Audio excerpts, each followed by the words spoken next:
Assalamualaikum warahmatullahi wabarakatuh. Salam sejahtera untuk kita semua. Yang terhormat Ibu Desti Fitriati, Eskom Mkom, selaku dosen mata kuliah Interaksi Manusia Komputer. Perkenalkan, nama saya Zaidan yang akan bertugas sebagai moderator dalam presentasi hari ini. Adapun anggota kelompok saya adalah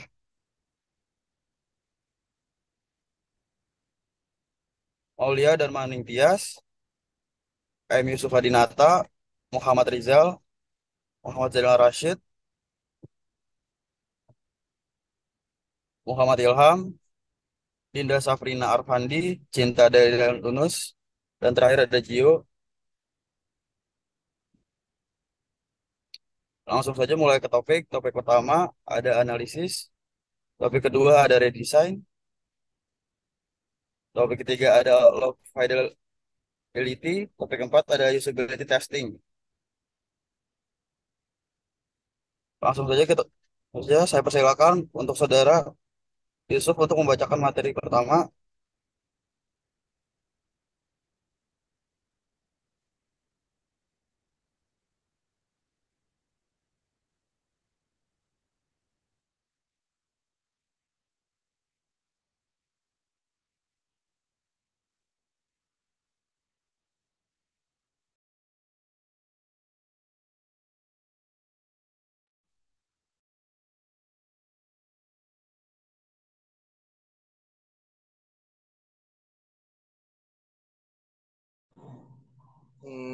Materi pertama ada functionality.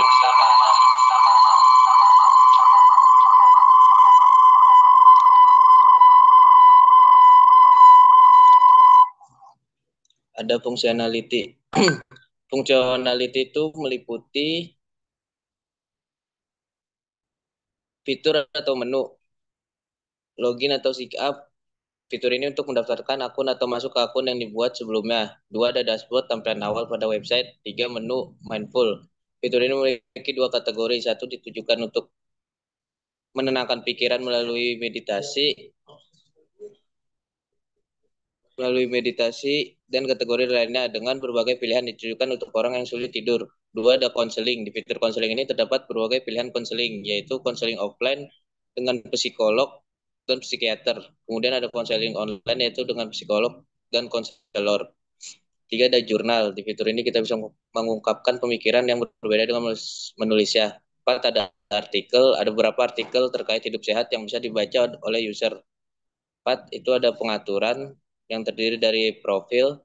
Di sini kita dapat mengelola data pribadi dan melihat riwayat meditasi yang dilakukan sebelumnya. Berlangganan. Di dalam fitur ini kita dapat memiliki paket langganan sesuai dengan kebutuhan kita, sehingga kita dapat menikmati dan mengakses semua fitur dari menu ini. Terus ada non-fungsional. Saat mengunjungi psikolog di internet, maka akan muncul peringatan jika orang yang ingin melakukan konseling sudah pernah menyakiti dirinya sendiri dan bahkan mempertimbangkan untuk mengakhiri hidupnya, disarankan untuk menghubungi Departemen Kesehatan milik pemerintah atau hubungi layanan kesehatan terdekat. Yang B itu ada data fisik. Saat user melakukan pembayaran menggunakan metode transfer bank di ATM dan non-fisik atau aturan bisnis, profil user. Yang seterusnya akan dibacakan oleh kawan saya. Lalu di sini ada environment. Di dalam environment ini ada satu developer. Di developer ada hardware yang terdiri dari prosesor Intel Core i3, memori RAM 4 GB, hard disk. Lalu ada software. Di dalam software ini ada sistem OP. Lalu ada RASI. Di dalam RASI ini ada Microsoft Windows, software database XAMPP, software desain Adobe XD, bahasa pemrograman PHP, dan JavaScript. Dua, user. Di dalam user ada hardware.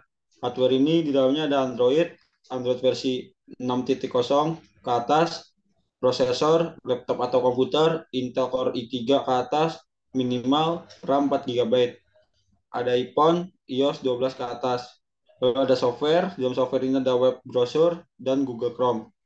Lalu di sini ada implementasinya, implementasi web yang diminta untuk login terlebih dahulu. Lalu masuk ke user requirement. Di sini ada beberapa deskripsi aktor atau siapa yang menggunakan produk berikut. Satu user, psikolog, konselor, psikiater, web development, dan 6 admin. Lalu akan dilanjutkan ke teman saya.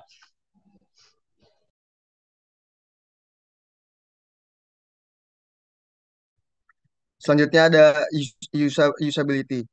Yang pertama ada visibility of system status. Website ini selalu memberikan notifikasi dan menanyakan kabar Anda hari ini. Yang kedua ada match between system and the real world. Website ini berarti saran optimal yang berhubungan langsung dengan para ahli dan menanggapi kebutuhan atau keluhan pengguna. Yang ketiga ada user control and freedom. Pengguna bebas memilih paket berlangganan sesuai dengan kebutuhannya. Yang keempat ada consistency and standards. Font yang dipilih untuk judul di bold. Yang kelima ada help user recognize, diagnose, and recover from errors. Jika user bingung tentang cara menggunakan topik meditasi, maka user bisa memilih keadaan emosi dan pikiran terlebih dahulu. Yang keenam ada error prevention. Pengguna dapat memilih keadaan emosinya saat ini sebelum bermeditasi untuk mengetahui keadaan mereka saat ini. Yang ketujuh ada recognition rather than recall. Di website ini kita bisa langsung mengetahui meditasi mana yang terakhir kita gunakan. Yang kedelapan ada flexibility and efficiency of use. Situs web ini dapat digunakan berkat berbagai sistem pembayaran. Yang kesembilan ada aesthetic and minimalist design. Website ini menggunakan desain dengan warna yang memberikan kesan tenang. Dan yang terakhir, yang ke-10, help and documentation. Situs ini menyediakan informasi tentang cara memesan pengguna baru. Berikutnya yaitu F principles. Principles itu singkatan dari P-nya predisposition, R-nya research, I-nya insight, C-nya konsep, S strategi. Predisposition adalah motivasi pertama dalam membuat web ini. Adalah banyak orang yang mengetahui masalah kesehatan mental mereka tetapi tidak tahu harus berbuat apa.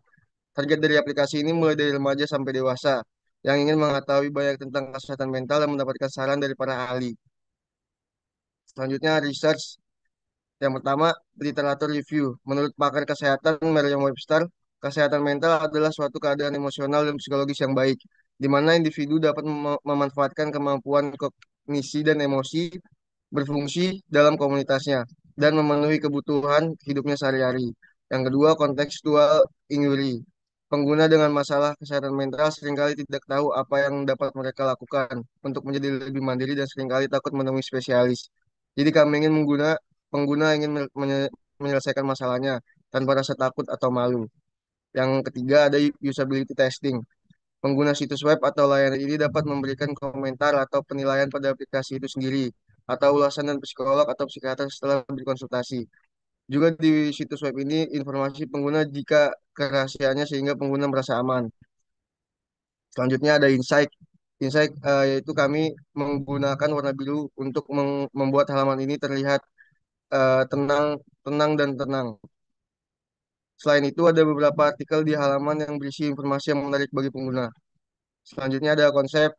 Ide dari situs ini adalah untuk menghubungkan orang-orang dengan masalah kesehatan mental dengan ini tidak hanya menawarkan fitur konseling, tetapi juga fitur dan fitur meditasi yang dapat membantu seseorang yang mengalami insomnia. Dan yang terakhir ada strategi. Strategi situs ini adalah mendapatkan kode yang dapat dibagikan kepada orang-orang yang belum mengenal situs ini. Jika kode tersebut digunakan, pengguna yang menggunakan kode tersebut akan diberikan gratis selama 7 hari untuk membuka kunci konten meditasi yang terkunci. Sementara itu, mereka yang memiliki kode akan diberi hadiah 10 hari gratis akses ke semua konten meditasi. Selanjutnya akan dibacakan oleh teman saya. Di sini ada persona yang berisikan tentang biodata, biografi, motivation, goals, dan frustration, dan teknologi personality. Next. Nah, who do you think would need to be involved in developing? Yang pertama ada pakar analis. Pakar analis tugasnya adalah memahami dasar-dasar proyek yang sedang dikerjakan, menganalisis proyek tersebut untuk nanti digunakan sebagai referensi bagi tim developer atau kelompok lain, serta mengalokasikan waktu dan persiapan yang diperlukan. Yang kedua ada manajemen proyek yang bertugas untuk memimpin dan mengkoordinasikan semua tim yang terlibat dan memastikan bahwa tindakan yang diambil konsisten dengan apa yang pakar analis berikan. Next. Dan yang ketiga ada desain grafis. Tugasnya adalah mempelajari kebutuhan grafis klien dan mewujudkan dalam bentuk visual. Yang keempat ada develop- developer bertanggung jawab untuk merancang, menguji, dan membangun situs web menggunakan satu atau lebih bahasa pemrograman. Yang selanjutnya Oke, dibacakan selanjutnya oleh teman saya. Selanjutnya, what do you think are the security goals and user experience goals for each of them? Nah, tujuan dari pembuatan web ini adalah untuk memberikan kesempatan pada seseorang yang takut atau bingung untuk menemui spesialis untuk mendapatkan konseling secara online. Selain itu, bagi pengguna yang tidak yakin dengan konseling offline, ada beberapa opsi psikologis yang berbeda tergantung wilayahnya. Dan juga bagi yang ingin mengetahui tentang kesehatan mental, bisa membaca artikel-artikel yang ada di website ini. Lanjut, berikut redesign. Nah, yang pertama itu ada base one active. Terus yang pertama ada instruksi. Pengguna harus terlebih dahulu membuat akun atau memiliki akun untuk mengakses. Yang kedua, conversing. User dapat memilih yang cocok dari berbagai pilihan yang tersedia. Berikut yang ketiga, ada manipulating atau navigation. Psikolog, psikiater, dan konselor dapat bernavigasi dengan pengguna melalui chatting, call, dan video call. Berikut keempat, ada exploring dan browsing. Website ini bisa dicari di via Google. Lanjut. B. Physical design. Berikut ada uh, physical design. Lanjut.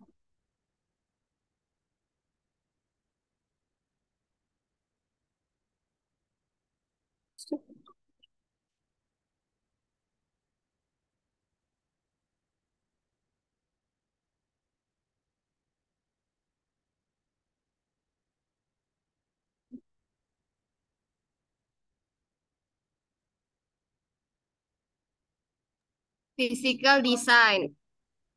Warna background yang digunakan adalah warna baby blue.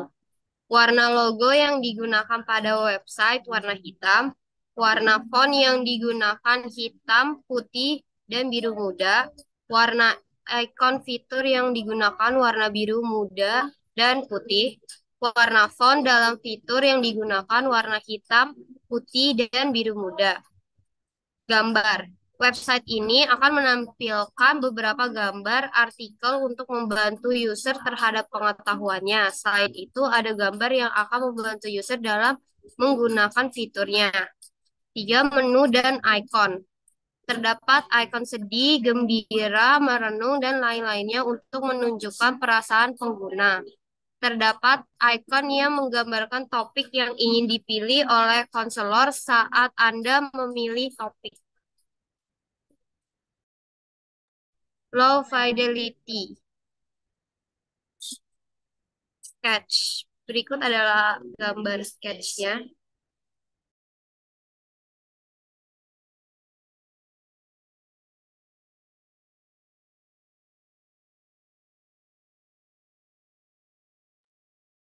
Ya, selanjutnya ini ada wireframe dari kami. Yang pertama ini depan dari website kami itu tentang mental health consult. Terus selanjutnya bakal ada login. Setelah kita login bakal ditunjukin profile. Setelah itu kalau kita ingin konseling bakal disuruh milih topik apa yang bakal kita konselingin. Selanjutnya mau milih konseling online atau offline. Selanjutnya pilih paket apa yang bakal kita gunakan. Ada paket premium dan paket perkenalan. Selanjutnya ada jurnal yang bakal ngebantu kita buat eh, kita tuh ada masalah apa sih. Terus selanjutnya ada artikel juga.